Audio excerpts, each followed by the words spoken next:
La vraie question que vous auriez dû me poser, c'est combien d'hectolitres de thé je bois par jour. Salut à toutes et à tous, j'espère que vous allez bien parce que moi actuellement, je souffre. Pour ceux qui ont vu ma dernière vidéo, je vous disais que je souffrais actuellement d'une sinusite, c'est le mot. Eh bien devinez quoi, ma sinusite va mieux, mais actuellement je souffre d'une infection des gencives. Pour cette nouvelle vidéo, j'ai à nouveau préparé du thé et j'ai rassemblé vos questions, je vais y répondre maintenant. Bien sûr accompagné des patrons du rap français. Quand tu viens en Alsace, accepterais-tu de donner un rendez-vous pour faire des dreads? Merci. Je sais que cette question est sortie avant ma vidéo sur pourquoi je ne fais plus de dreadlocks. Maintenant je le redis et c'est clair, je ne donnerai plus de rendez-vous pour faire des dreadlocks, je n'en ferai plus. C'est plus ce qui m'intéresse, voilà, je suis désolée. D'ailleurs, petit aparté à ce sujet, parce que j'ai reçu plusieurs fois des messages pour me demander si je pouvais venir faire vos dreadlocks. Pour répondre à tout le monde comme je ne les fais pas, je conseille d'aller sur des groupes sur Facebook. Moi, c'est comme ça que j'avais trouvé ma dreadeuse. Il y a des groupes comme Dreadeux et Dreadeuses de France, il y a même un groupe qui s'appelle Annuaire des Dreadeurs de France et qui possède également un site internet sur lequel vous pouvez trouver tous les renseignements sur les dreadeux dans vos régions, etc. Et après, vous pouvez aller consulter leur page Facebook personnelle ou aller demander des photos pour vous assurer de la qualité du travail. Coucou, est-ce que c'est douloureux quand on fait des dreads pour la première fois? Oui, moi j'ai trouvé ça hyper douloureux, je me souviens, petite anecdote, une demi-heure après qu'elle m'ait fait ma tête, je prenais un Blablacar pour rentrer chez moi. Et j'ai commencé à me sentir mal dans le Blablacar, j'avais tellement mal que je commençais à avoir des sueurs froides. Personnellement j'ai mal, et à chaque fois que je refais mes racines, j'ai mal. Donc d'expérience et du temps également où j'ai pu faire des dreadlocks, je dirais que faire des dreadlocks, refaire des dreadlocks, ça fait mal. Cependant, sous une de mes vidéos, je ne dirai pas de nom parce qu'on tient suffisamment ma veste sous cette vidéo là, il y a quelqu'un qui m'a dit oui ça t'a fait mal parce que t'as des cheveux typiquement caucasiens, quand t'as des cheveux crépus ça fait moins mal. Je peux pas vous dire si c'est vrai ou pas. Je me doute que si cette personne l'a écrit dans les commentaires, c'est qu'elle a sûrement des cheveux crépus et que du coup, quand elle a fait sa création, elle a pas eu mal. En attendant, les personnes aux cheveux crépus que j'ai pu connaître, avec qui j'ai pu discuter, soit n'ont pas de dreadlocks, soit les avaient déjà, et j'ai pas vraiment eu l'occasion de discuter de ce sujet-là avec elles. Donc, apparemment, ça dépendrait un peu de la nature de cheveux, et je suppose d'expérience que ça dépend également de la sensibilité du cuir chevelu. As-tu une astuce autre que la levure de bière pour favoriser la pousse des jeunes dreads, s'il te plaît?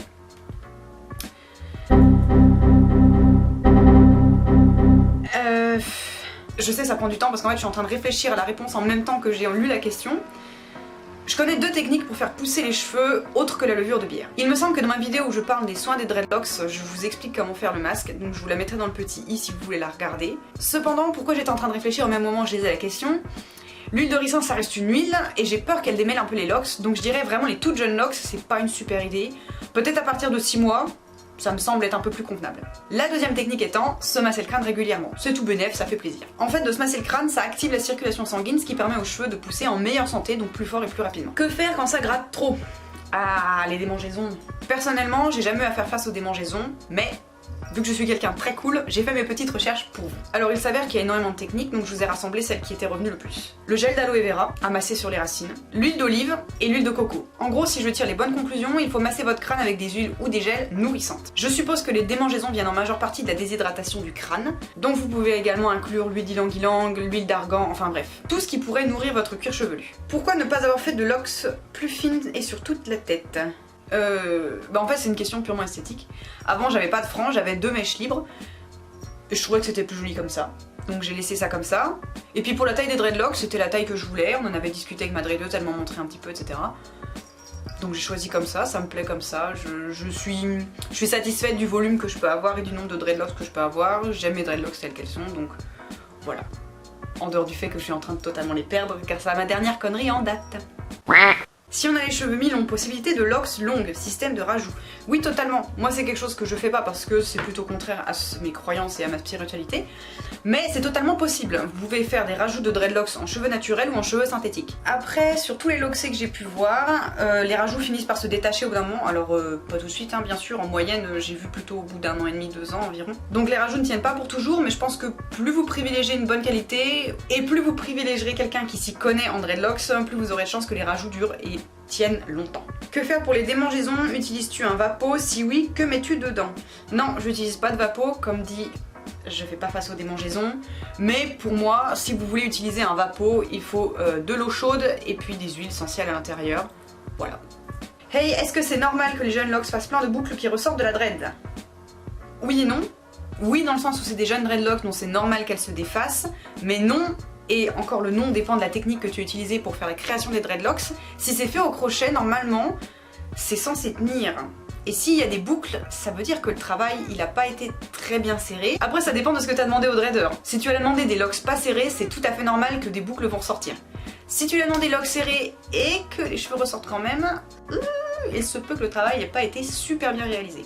Cependant, ça veut pas dire qu'il faut tout de suite sortir le crochet et repasser sur vos boucles. Le crochet, vraiment, pour moi, c'est pas plus de tous les 6 mois. Il faut vraiment être très prudent, ça abîme beaucoup les cheveux, mine de rien. Pour les boucles, moi, on m'a toujours dit qu'il fallait faire du palm rolling. Et qu'au bout d'un moment, ça passe. Ou alors juste... Alors là, mes locks sont attachés, je peux pas les détacher parce que je les ai toujours pas refaites. Tu prends une lock comme ça, puis tu la roules entre tes doigts, comme ça. Et voilà. Et moi j'ai fait comme ça pour une bonne partie de mes boucles. Ça avait plutôt pas mal fonctionné. Après, une fois de temps en temps, je passais un petit coup de crochet quand même. Mais pas plus d'une fois tous les 6 mois. Le henné sur les locks, bonne ou mauvaise idée, comme c'est difficile à rincer. Moi je dirais qu'il n'y a rien contre le henné.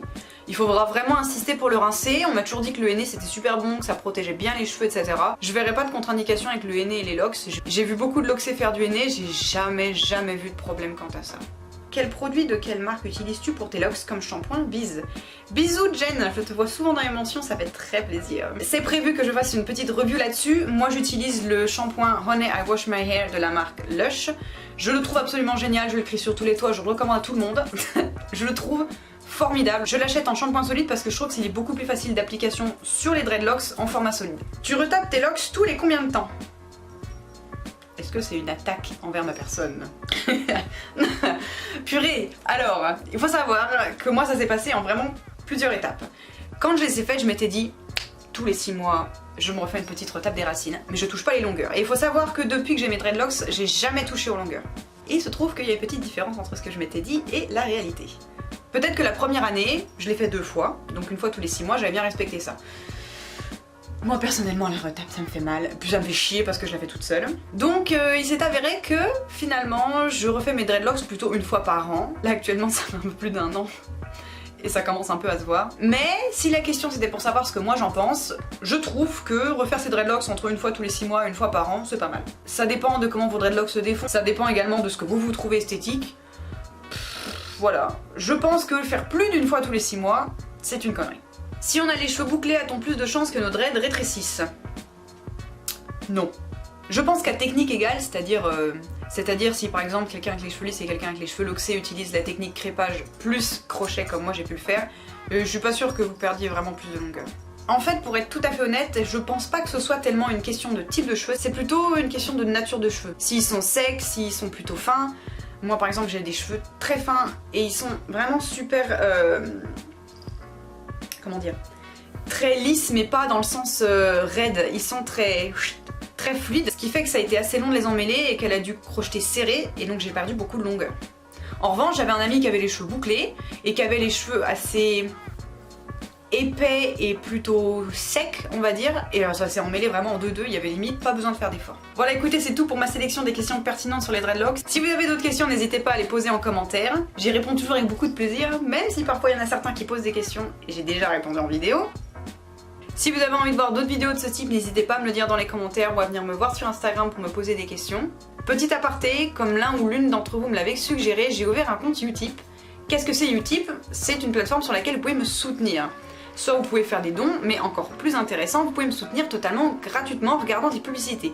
Chaque publicité me rapporte un petit peu moins d'1 centime. Vous pouvez lancer la publicité et partir faire autre chose, comme ça vous me soutenez en ne déboursant aucun euro de votre poche. Merci infiniment pour tout le soutien que vous me donnez. Si vous avez envie de me soutenir encore plus, n'hésitez pas à vous abonner, à partager la vidéo, bref vous connaissez le refrain. Quant à moi, je vous dis à très bientôt.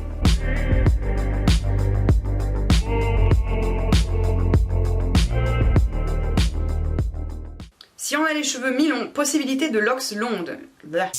Si on a les cheveux mi-longs, possibilité de blah. Si on a les... Bah. Ah putain. Si on a les cheveux longs... Putain, je verrai pas. Si on a les cheveux... Si on a les cheveux mi-longs, possibilité de long... Ah putain. Si on a les cheveux mi... J'arrive pas.